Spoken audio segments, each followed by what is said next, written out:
Evening and welcome to our information evening. This evening, we are going to be speaking about the transition for grade 3 learners into grade 4. Now, we know we're primarily focusing on our current NeuroMe learners moving over to grade 4 and what to expect and so on, but we are also aware of the fact that there are going to be other learners that are going to come from other backgrounds, like mainstream or unschooling, etc. So we are going to try to touch on the variety of grade 3 learners and how they can integrate into grade 4 for 2026, Lord willing. So our discussion points for this evening is what actually happens in grade 3, what do they typically experience in grade 3, and how that will then differ from the grade 4 experience, and how mommies and daddies can prepare them emotionally for that big transition. And then lastly, how we from NeuroMe side will help to prepare them for the transition. Now, I do want to emphasize that this is specifically going to speak about learners that are pursuing the CAPS curriculum, and also to emphasize that NeuroMe is a curriculum provider, and we are going to try our best to give you everything as a parent that you need to be that primary educator as the Department of Education views the parent that is homeschooling their learners doing CAPS curriculum. With that being said, we understand the shape-shifting needs of our neurodivergent learners, and we understand that not every day looks the same, and we understand the different needs that they may have. And it's important to emphasize that we understand the ebb and the flow of their needs. And for that reason, we will never be able to win all the battles and to save all the days, but we're going to try our best to save most of the days. And we're going to try our best to give the parents the support and help that they need to provide that full CAPS experience for your learners. So, point number one, what actually happens in grade 3? Now, it's a very important point to talk about the child's registration at the point of grade 3. In grade R to grade 9, for those grades, as far as the Department of Education is concerned, the learner is legal school going years.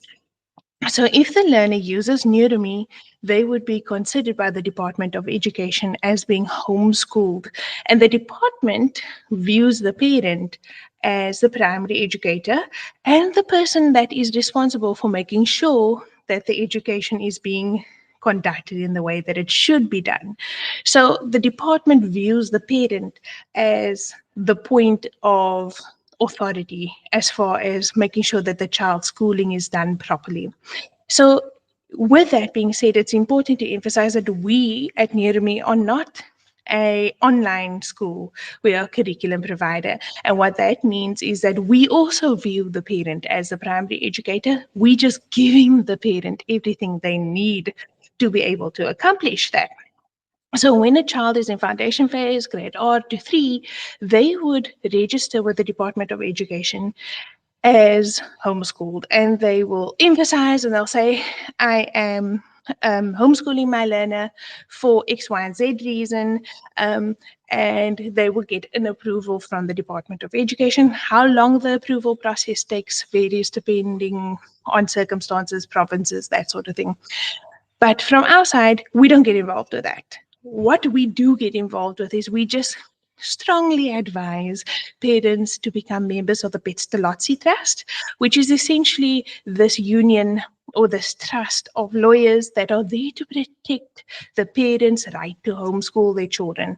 And from NeuroMe's point of view, a learner has a constitutional right to have an education that is in their best interest for their needs, and not many Department of Education schools provide that as well as they should, because it's difficult because neurodivergence are so different. So we ask parents, please become the members of Pestalozzi Trust so that you know your rights are being protected and they can guide you legally as to how to say things, when to say things, what documents to submit, so that you know your child is protected as a homeschooling learner. But we don't get involved with that, like you said. So when we talk about in grade 3, a learner only has 4 subjects. So at NeuroMe, we provide both Afrikaans cohort and English. I'm, for the sake of fluidity, going to focus on the English cohort, but there is naturally, obviously, the Afrikaans side as well. And the subjects that they will have is a home language, the first additional language, mathematics, and life skills. And I'm actually going to show you what a typical lesson looks like for a learner at NeuroMe. So they would typically have a lesson that would look like this. This is 15.1. And they would say, yes, it's me, I'm doing the lesson. And they would kind of run through the lesson. I can see here, I have previously double checked this lesson. So I've typed nonsense here and it automatically saves it. And when I came back, my gibberish that I typed there was still there. So it's important to know that because it automatically saves their lessons.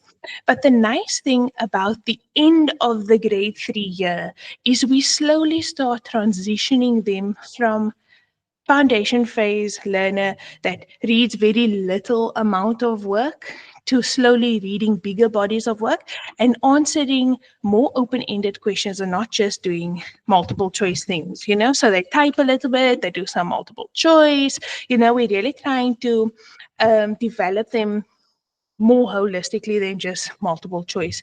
And the nice thing about foundation phase is they're still very tactile. So in the lessons, there will be quite a few of these types of activities where they print out, draw, and take a photo and upload it. You see that this is an example of this here. They are writing words on a page, taking a photo and uploading it. That is to meet the ATP requirements of the foundation phase, where you'll see a shift from that in grade 4, where it's not that necessary for us to do these type of activities anymore because it's no longer necessary in the ATPs. So yeah, they're trying to give them more structured creative writing activities, etc. So this is a nice example of a English lesson, and later on I'll show you an example of a grade 4 English lesson to see how it transitions a little bit. So there's quite a few things where they have to take a video or photo and upload it, a video and a photo and upload it, but that becomes a little less in grade 4, 5, 6 because they're not as tactile anymore. Okay, so let's go and take a look at first additional Afrikaans first additional lesson. Very similar. Here's a video that they can watch. They can type their answer here. Now, in the foundation phase, if a learner is still struggling to type letters, mommy can type for them to say whatever the answer is, and she can put in brackets to say, Mama helped a bit. So there's a lot of accommodations within the lessons that can still be used throughout the grade 9 or to 9, excuse me. So here's the Afrikaans lesson, still a lot of photo taking and uploading, not so much that we overload the children, but enough for them to engage in a tactile manner. And these are lessons that are spanning actually at the end of the academic year. So this is lesson 15 of 20 sections. So it's really towards the end of the grade 3 year, starting to build them up to the transition of grade 4. This is a mathematics lesson. Okay, so here I forgot to mention that all of these words where they have to read can, if it's necessary, be supported by an audio recording of the lesson where they can listen to the recording side by side instead of reading it themselves. Again, look at this. I clicked this earlier on, so it's auto saving my work. So if for whatever reason there's load shedding, touch wood, no load shedding. But if there were load shedding, it would have automatically saved my work. And if I come back tomorrow, it will still be there, my answers I typed in. So this is a typical grade 3 maths lesson. And as you can see, if I scroll down in a lesson, this is a typical NeuroMe way, is that we scaffold the lessons nicely. So it won't just jump into these types of value placements. It will first start with smaller information to slowly transition them into bigger things. Okay, and then life skills. This is an example of a grade 3 life skills lesson. Now, in the life skills for foundation phase, it's very crafty, if I can say it like that. They do, like for instance, here they're learning about Brazil, and they're going to draw a little picture of Brazil, of a little toucan, and then I think they make a maraca in this one as well. Yeah, they watch a video. Oh yes, they are making their own maraca. Where in grade 4, there'll be crafts, but not as crafty because, again, foundation phase is very tactile. But there is a transition towards it. So here's the movement part of life skills, where they're going to do this and say, yes, I can do it. In a case like this, where they have to do something, there'll always be another option. And that other option is there in case the learner has some sort of avoidance and they say, I don't want to, then mommy can type here, he actually doesn't want to, he's having some avoidance, then we have a paper trail of the child's response to the work that they were supposed to do. Instead of just getting zero for something, they get excused because they were struggling with it. So that is a nice example of the lesson structure in grade 3. Now it's lacquer for them. We make it fun for them. It's a little bit of typing, a little bit of multiple choice, a little bit of craft, a little bit of movement, a little bit of videos, and we don't just want to throw them off the cliff and say, okay, now in grade 4, you're reading and writing. We don't do that. We try to keep it very similar for them. And I'm going to show you a little bit later on what the grade 4 lessons look like. Now, in terms of due dates and assessments, I'm going to pause this to talk about the learning program. Now, the learning program is actually referring to what the DBE asks from the parents. Now, Putstolotsi Trust will also reiterate that the Department of Education typically wants the report card for a phase leaving grade. That would be foundation phase, which is grade R to 3, intermediate phase 4 to 6, senior phase, which is 7 to 9. So grade 3 is a phase leaving grade. So the Department of Education normally would request of the parents to have a signed report from a SACE registered educator to say that your learner has passed grade 3, which NeuroMe obviously provides, because we provide the report cards for every term signed by a SACE registered teacher. But the learning program is referring to what the department deems as the holistic experience of that learner. So when are they doing assessments? How many hours of the day are they actually learning, which is a minimum of 3 hours. We want to collectively unstructured and structured learning. 3 hours is our marker. But they want to see your child's experience. They want to understand when they're going for play therapy, when are they visiting the grandparents, when are they going to the library, outings, gym. That is the learning program. At NeuroMe, we can't provide that learning program for you because your child is so unique and your experience at home is so unique. So the learning program is something that you as a family create to say, on Mondays, we're going to earmark that Mondays is going to be our reading days. And on Tuesday, we're going to earmark that we're going to gym, that sort of thing. We can't do that for you. So the learning program is very unique, and the department wants to see your individuality in that learning program. If we give you a template, the department's going to see, no, you're busy using NeuroMe's things. This is probably not your own work. And it actually makes your application process a little bit more complicated than it needs to be. So I put that in there just to mention that that's important for you to keep in mind, is to show the department that you understand that this is a holistic experience you're creating for them. Okay, this is where I'm going to talk about the due dates. Now, the due dates there are no due dates. That's what was important to mention, because we are flexible in a sense that we don't want our learners to be shoved in this box. You have to get this done by a certain time. So if you see here, section 18, and the dates are written there, this was literally posted on, today, just posted today. And this work is going to span over 2 weeks, which is not necessarily implying that we are going to follow up to make sure that you did it in the 2 weeks. We are just giving you a guide. We're saying, if you want to get the grade 3 year done within the academic year, try and keep with these dates. But if you don't keep with the dates, then we're not going to fight with you, because again, you are the parent, you are the primary educator. We're just giving you everything that you need. So our support really stems out of a request basis, almost, if I can put it that way, that if a mommy contacts us and says, it's really tough, we need help, we're there. But if mommy takes it easy and decides that we're going to take an early holiday, we're not going to phone and say, why aren't you doing your work? We don't do that. We don't put that type of unhealthy pressure on the parents. But a section like this, if you can see, only 18.1 and 18.2 are actually the lessons. The rest of the materials actually supporting like audio support for that lesson, material print out. And these two components at the bottom falls away in grade 4. And the reason for that is because foundation phase is so tactile.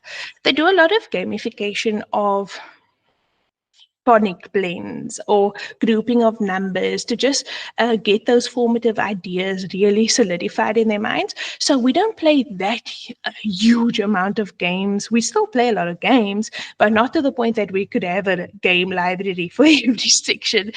So that won't be there. And we also won't have the YouTube library because we know anybody with a neurodivergent 6, 7, 8-year-old likes to watch those YouTube videos on repeat. So when we have a nice song or something and the child wants to listen to it again, they can go to the YouTube library and check it out there. But again, there are no due dates. There's just structure that you could follow if you want to meet the academic timeline. So when we want to talk about how this differs from grade 4, now the exact same registration with the department protocols apply. Being part of the Petstalotsi Trust, the exact same thing, the department wanting your report cards. We don't get involved with that registration at all. Same. The difference where a lot of people overthink and exaggerate a little bit is that they get an additional 2 subjects. But keep in mind that although they're getting 2 extra subjects, it's not necessarily more work. It's just more stimulating work.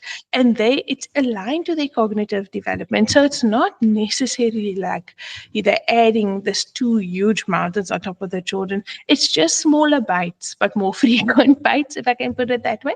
So I'm going to give you a little example of the lessons quickly. Let me see if I can find you. Yes. Okay. So this is an English home language lesson. Now this actually 1.1 is the very first grade 4 lesson that they receive. And we make it so similar to their grade 3 lesson. So when the child does the lesson, they don't feel like, which universe am I in? We try to keep that thread quite tight from the grade 3 to the grade 4. And we always emphasize scaffolding. We take 2 steps back to take 1 step forward. So this is a scaffolded lesson to remind them, do you remember what simple sentence is like? Can you apply that information? It's very light and simple and short and sweet because we don't want to overstimulate the learners. So in the first, let's call it 3 sections, we take it nice and slow to get the children settled into their new grade. So this is a nice short and sweet English lesson to provide them with a nice transition. This one is Afrikaans Eerste Addisionele Taal. Same again, just a nice transition. But as we start to scaffold from grade 3 into full-blown grade 4, it's still going to feel the same. It's not going to all of a sudden change gears and become a completely different structure. It will just become more and at a more stimulating level. It won't change its structure. So the learners, there's some sort of predictability where they kind of know what the lessons will look like and will feel like, but the work obviously changes a little bit, which gives them that nice gentle transition into what to expect. And again, just to reiterate, everything is supported by an audio. So when they're like, well, this is a really big reading piece in Afrikaans, there's an audio reading piece that will read it for them as well. This over here is a maths lesson, again, exceptionally similar to the ones that they are familiar with. What's the letters? And all of these lessons, although we have made the transition smoother from grade 3 to 4, are 100% aligned. So here to the ATPs, let me finish my sentence, 100% aligned to the CAPS ATPs. Here's an example. This is the first time we've seen this in the first week of grade 4 where they're submitting a video of them counting backwards. If they don't feel uncomfortable with uploading a video, they are allowed to upload a voice note. If the learner is nonverbal, they get a concession where they have a little sticker that they can upload. Where they ask for a video, they can upload the I am nonverbal sticker, please excuse me, and they will be exempt from that 5 points for this lesson. So it's important to remember that with all accommodations that need to be given to the learners, that we obviously rely heavily on the parent communicating that with us so that we are able to provide those accommodations. Okay, so this is obviously a math transition lesson. Now, in life skills of grade 4, I do need to mention the fact that NeuroMe is 125% a Christian based company. So all the products that we provide are always going to be in line with Christian models. We may not weave Christian ideologies and lessons into our lessons per se, but we will never teach something that is contrary to Christian beliefs. So, in lessons like life skills, for instance, where the ATPs may call for things that are a little bit in contrast to uh, the ATPs, the we won't teach it, and we'll change it out for advocacies of neurodiversity instead. So we will simply change it completely to be advocating for neurodiversity instead of teaching weird things that aren't necessarily aligned to Christian beliefs. Um, so in terms of the two new subjects that they get, it's going to be natural sciences and technology. Now we know in the first term, this is brand new for the learners. They have a lot of anxiety about this new subject. So we transition them quite slowly into this new subject. And we try to make it as fun as possible and as engaging as possible. But we try not to make it feel exceptionally demanding, that it feels like this is a new thing and it's so much. We try to take it nice and easy for them because it isn't actually that wildly different. Um, and then we try to make it nice and exciting for them. Again, some multiple choice, some typing, a little different depending on what is necessary. And then this is a social science lesson. Again, social sciences is split between geography and history. And again, we don't want it to feel like this is something completely new and scary. We want it to feel nice and lekker for them. So this is a history-focused lesson, and this is focusing on their houses and things. So we scaffolding them quite lekker, actually. See, some typing. So now you got a good sense of what the lessons look like in grade 4 for the different subjects. Now, the due dates here, when I'm mentioning due dates, is not going to be in contrast to those of grade 3. It's actually very similar in a sense that we don't have due dates. And the assessment. So I'm going to pause talking about the assessment so that I can show you my next screen. This is a screenshot of grade 4 natural sciences and technology, and the section 9 is a practice round. So in section 9, it is practicing for the mid-year knowledge challenge. Now, if you don't know what a knowledge challenge is, I have to take a little bit of a rewind. A knowledge challenge is our euphemism for assessments, where we do not call them assessments because we do not want them to have anxiety. We call them knowledge challenges so it feels like not that demanding, not that scary, so that they don't have extreme anxiety for this idea of being assessed or having exams. Because a lot of people, probably well-intended, would say, oh, you're going to start writing exams in grade 4 and that poor child's already in shambles, nervous, but they've never even written the thing yet because they're so scared of what could come because their cousins, their friends have all been speaking to them about how scary exams are. We don't want that for them. So we create, before their knowledge challenges, we create a practice round. And in the practice round, they will receive 2 mock exams, if I can put it that way, practice rounds of the actual knowledge challenges. And that actually quite closely mimics the structure, the length, the types of questions that are in the actual knowledge challenge. And the reason why we do that is because a lot of the anxieties for a neurodivergent is around the fact that they don't know what to expect. So they have all the information in their mind, they studied it, they understand it, but when they're having anxiety, they are in the emotional brain and they can't think logically because they're like, what's going to happen? And we don't want that for them. So to mitigate all of that, we give them 2 practice rounds that they can do as many times as possible. And with that, we also give them the memo so that they know how we're going to mark the answer, so that they know how to answer. Actually, one over here, the most important thing is the actual study guide. And so we give them their study material, and our knowledge challenge is actually created out of that study guide. So here is the actual knowledge challenge. This is the actual one. So the knowledge challenge itself is actually short and sweet, not much going on. And the big thing that transitions from grade 3 is the use of a proctor.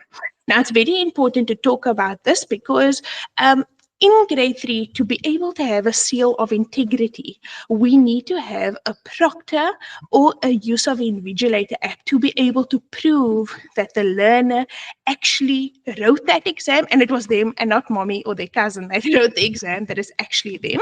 So the proctoring form or the use of the invigilator app is a transition that we know is coming in grade 4 as a non-negotiable. So we introduce it already in grade 3. So it's a smoother transition for the learners. So they do it in grade 4 as well. Okay, so I've spoken quite a bit now about the knowledge challenges already, so you kind of have a good sense of that. But in terms of how the ATPs break up marks, we do not follow the same knowledge challenge heavy mark allocation. Instead, we do a continuous assessment where the learners get marks for every single lesson that they do, because every component that we need for marks is woven into our lessons. So it's done as continuous assessment. So for a learner to be able to pass their grade, they simply have to try. They simply have to actually do the lessons, and then they'll be able to get the marks and do well. So it's not 100%, 75% knowledge challenge marks for the term. It's continuous assessment. So the preparation that I've spoken about here, this is the study guides that we create, the practice rounds that we create to prepare them for knowledge challenges.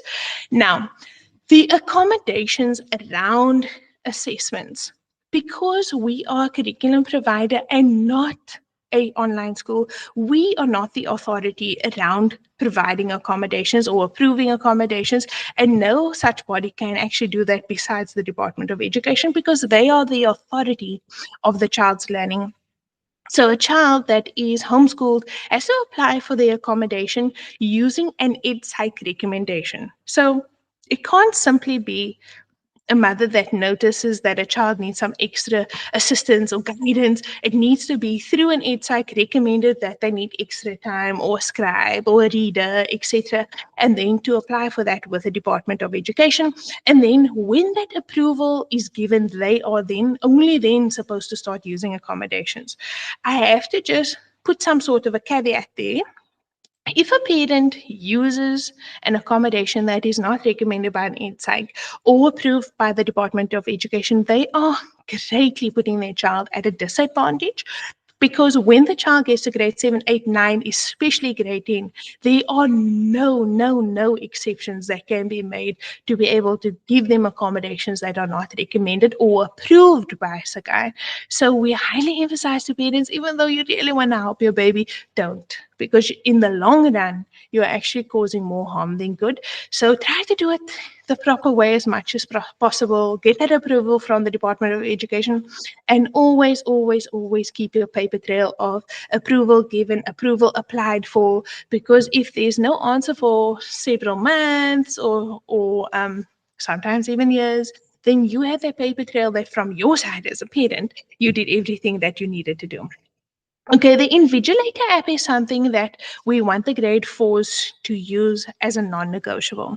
What the Invigilator app actually does is it just babysits your child while they write their knowledge challenge. You open up the app before they start their knowledge challenge. You put a little code in, and it just kind of monitors your child's screen while they write. They don't have to take selfies or be disrupted in the middle of a knowledge challenge. It's just observing your child to basically give that sign of integrity to say this was definitely your child that sat there and wrote the knowledge challenge and not somebody else. So, and a lot of people are a little bit frightened of it because I believe some other institutions have them stop at a certain time to take selfies and things like that. We don't do that. We just monitor them as a silent party at the back while they write their knowledge challenge. And again, we spoke about this already. Now, the timelines I need to speak about. If a learner at NeuroMe, we provide the opportunity for multi-grade level enrollment. And what that means with the neurodivergent, we understand that the development and their strengths are not linear. So it won't always go grade 1, grade 2, grade 3. Sometimes they struggle with languages but excel in maths, or the other way around. So we allow parents to use their discretion to say, you know what, my son is really, really good at maths and he needs to go higher, or the reverse is also true, he needs to go lower in grades. When they cross over from one phase to another, they can still complete their grade 3 maths, hypothetically, and they're in grade 4 because they're a year behind. We will simply update the grade 3 report as it's necessary. Okay, so that's not something to stress about. But in terms of timelines, we provide parents two options. You're either going to do a custom timeline where the learner does not do the year in the actual academic year. So they don't start in January and finish in December. They do a custom timeline, meaning that they can roll over from one year to another. So in some cases, a learner is diagnosed with autistic burnout, as an example, and they are recommended to not complete the year. They are in the middle of their grade 3 year, hypothetically. If that recommendation is sent to us, we will simply pause their academics. And when they come back and they're ready to move on, even if it's in January, they can pick up where they left off so that they can transition through their grades seamlessly instead of failing them in grade 3 and then starting the year from over. So the custom timeline is very, very important for our parents and our children's well-being to give them what they need when they need it.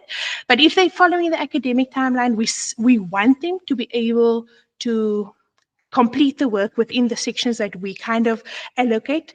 Because if they do the work in the sections that we allocate, we know that they're not going to be highly stressed out and they're not going to have this huge amount of work that catches up on them at the end of the year because they procrastinated or something like that. So those guidelines are there to help them to do their work in bite sizes. Okay, now how the parents, this is specifically parents, can prepare the learners emotionally is not to hype it up and say, oh my goodness, you're going to grade 4. That is maybe not the greatest idea to make it seem bigger than it is. We just want them to have a slow and steady transition into the new year.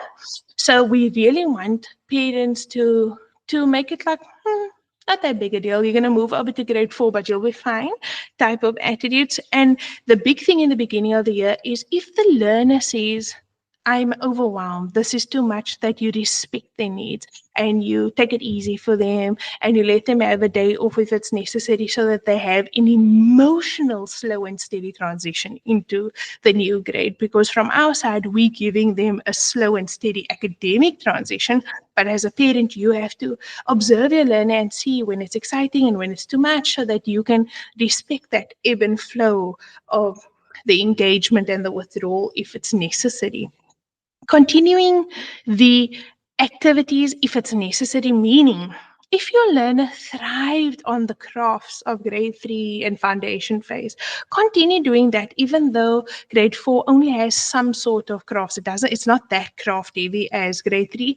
If your learner loved that, then continue doing some exciting crafts on the side with them so that it's not that's not the factor that stresses them out, that they're no longer doing the fun crafts.